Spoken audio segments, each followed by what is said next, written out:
What is up, everybody? J Nell here with my UFC on Fox 14 recap video. Happened last night.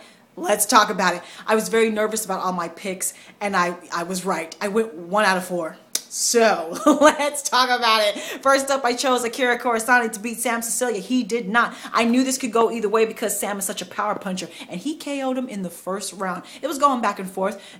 Could have went either way. Until, of course, Corassani got KO'd. So who would you like to see Sam Sicilia fight next? It was a really good win for him. Next up, Ryan Bader versus Phil Davis. I chose Phil Davis. Again, I said this was a toss-up. It depended on how the fight unfolded. I didn't know who would get the better of what.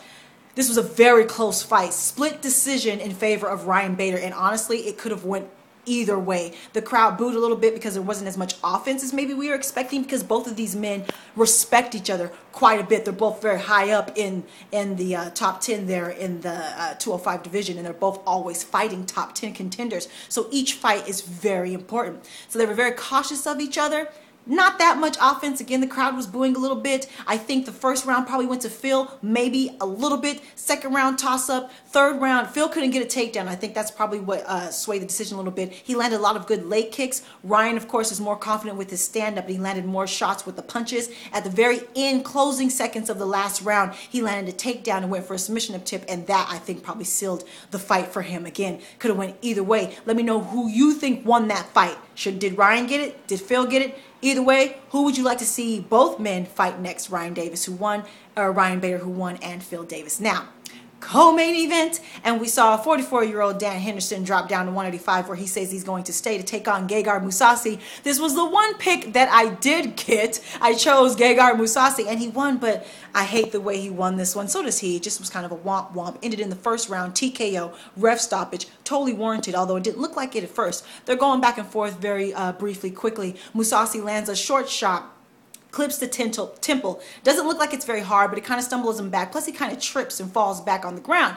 Gegard starts pointing at his eye. We see blood, but he points at his eye. Then he gets on top, starts landing a couple more shots, and, ends the fight. He can't just stop fighting unless someone stops the fight. So the fight ends due to the ref stoppage. Dan Henderson is immediately upset, wondering why you stopped it. The crowd's booing. Booing, booing, booing. Why did you stop it? We found out in the post-press conference that he damn near severed the eyelid from the eye.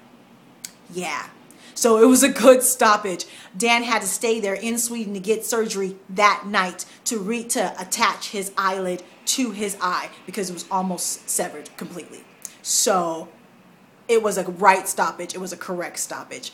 What do you think is next for Dan Henderson? He said before the fight that no matter what, he's not quitting at 44. What do you think? He didn't get knocked out, and he actually hasn't been cut very often in his career. But again, 44... what does he want to accomplish here? Can he get a belt in the 185 division? Most likely not. Should he retire? Should Dan Henderson retire? Let me know what you think. Let me know who you think Gegard Mousasi should fight next. Let me know what you think of the outcome of that co-main event. Now, main event. I was nervous about this like I was all the fights. I chose Alexander Gustafsson to beat Anthony Rumble Johnson. And boy, did he not beat him. Oh, man. First round, ends in the first round, KO. Dude, the first hit, they shook hands or bumped hands when the bell rung. They bumped hands, in sign of good sportsmanship. And then immediately Anthony caught him with the punch. And I think he was dazed since then. Going back and forth, trying to move around. Anthony catches him with another one. Then he throws in some kicks. He didn't just telegraph his shots. He threw in some kicks. And then even the kicks that he half blocked, everything Anthony throws has so much force behind it. So even though he would block a kick, it would move him, it would disrupt his movement, his flow, and Anthony would get on the inside and land a couple of punches.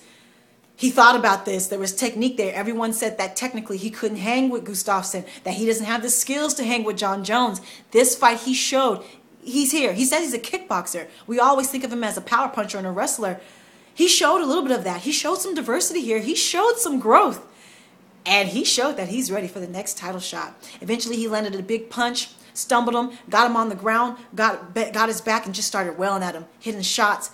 As soon as he started landing some uppercuts through the guard and popping Alexander's head back, that's when the ref saw enough. But honestly, he probably took a few too many shots. He gave him a lot of leeway because it's in Sweden, but yeah, it was a wrap. Done. First time I believe Alexander's ever been finished like that. Let me know what you thought of the fight. Let me know what you think is next for Alexander. Let me know how excited you are to see Rumble Johnson take on the champ, John Jones. Let me know what you thought of this entire event. Let me know any injury updates. Follow me on Twitter and friend me on Facebook. Talk to me. Take care and goodbye.